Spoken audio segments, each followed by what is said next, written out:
നമ്മുടെ അതിഥിയായി അല്ല, നമ്മളിലൊരാളായി, നമ്മുടെ കുഞ്ഞായി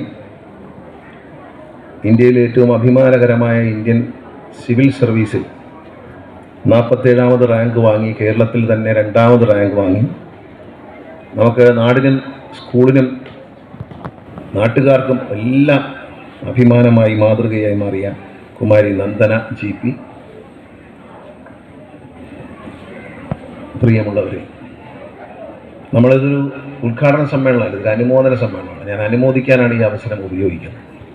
നമ്മുടെ സ്കൂളിൽ 12 വർഷം, LKG മുതൽ 12 വർഷം അച്ഛനോടൊപ്പം കൈപിടിച്ച് വന്ന്, നമുക്കറിയാം നന്ദനയുടെ അച്ഛൻ ഈ സ്കൂളിലെ ഒരു അധ്യാപകനാണ്, വളരെ വർഷങ്ങളായി ഇവിടെ സേവനമനുഷ്ഠിക്കുന്നു. അദ്ദേഹത്തിൻ്റെ കൈപിടിച്ച് ഈ സ്കൂളിലേക്ക് കുഞ്ഞായി വന്ന് ഇന്ന് ലോകശ്രദ്ധ നേടുന്ന ഒരു വിജയം പഠനം കൊണ്ട് മാത്രം കൈവരിച്ച മിടുമിടുക്കിയായ നന്ദനെ ആദ്യം തന്നെ സ്നേഹപൂർവ്വം ഞാൻ ഒറ്റ വാക്കിൽ അഭിനന്ദിക്കുകയാണ്.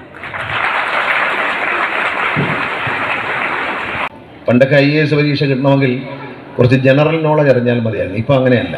IAS പരീക്ഷയ്ക്ക് പോയി കഴിഞ്ഞാൽ അവിടെ ഒരു ഗ്രൂപ്പ് ഡിസ്കഷനാണ്.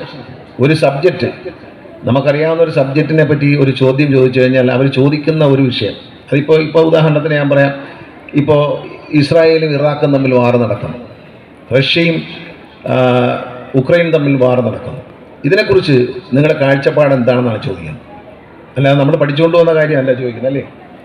അവിടെ ചെല്ലുമ്പോൾ ഒരു സബ്ജക്റ്റ് പറയും, ഈ ഒരു വിഷയത്തിൽ റഷ്യ ഉക്രൈനെ ആക്രമിക്കുന്നു, അതിനകത്ത് നിങ്ങളുടെ ഒരു അഭിപ്രായം പറയാൻ പോകുകയും അത് അവിടെ കൃത്യമായി പ്രസൻറ്റ് ചെയ്യുന്നിടത്താണ് വിജയം. പണ്ടങ്ങനെയല്ല. നിങ്ങളുടെ പേരെന്താണ്, നമ്മൾ ഇൻ്റർവ്യൂ എന്ന് പറയുമ്പോൾ നമ്മൾ കണ്ടിട്ടുള്ള എന്താണ്, സിനിമയിലൊക്കെ കണ്ടിട്ടുണ്ട്, ടൈയൊക്കെ കെട്ടിയിട്ട് വരിക, ഇരിക്കുക, അച്ഛൻ്റെ പേര്, അമ്മയുടെ പേര്, എവിടെ പഠിച്ചു, ഭൂമി ഉരുണ്ടതാണെന്ന് കണ്ടുപിടിച്ചതാര്,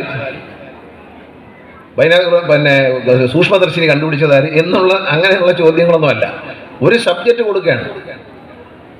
ഉദാഹരണത്തിന് പറയാണ്, ഇപ്പം തായ്ലൻഡിൽ തൈവാൻ അമേരിക്ക ചൈനയുടെ ഭാഗമാണെന്ന് ചൈന പറയുന്നു, അല്ലെന്ന് അവരും പറയുന്നു. എന്താ അഭിപ്രായം എന്ന് ചോദിച്ചാൽ അതിനെക്കുറിച്ച് വിശദമായി പറഞ്ഞു. അപ്പം ചെറിയ അറിവ് പോരാ, വളരെ ഒരു പരന്ന വായന കൊണ്ട് നേടുന്ന ഒരു അറിവുണ്ട്. ഒരുപാട് കാര്യങ്ങളെക്കുറിച്ച് സാമൂഹ്യ നമ്മുടെ ലോകം, ഈ കേരളത്തിൽ മാത്രമല്ല ഈ ലോകത്തെ, ഈ ഭൂപടം എടുത്ത് നോക്കിയാൽ ആ ഭൂപടത്തിൽ നടക്കുന്ന എല്ലാ സംഭവങ്ങളെയും കുറിച്ച് ഒരു ബേസിക് ആയിട്ടുള്ള ധാരണയുണ്ടെങ്കിൽ മാത്രമേ ഇപ്പോൾ സിവിൽ സർവീസ് പരീക്ഷ കിട്ടത്തുള്ളൂ.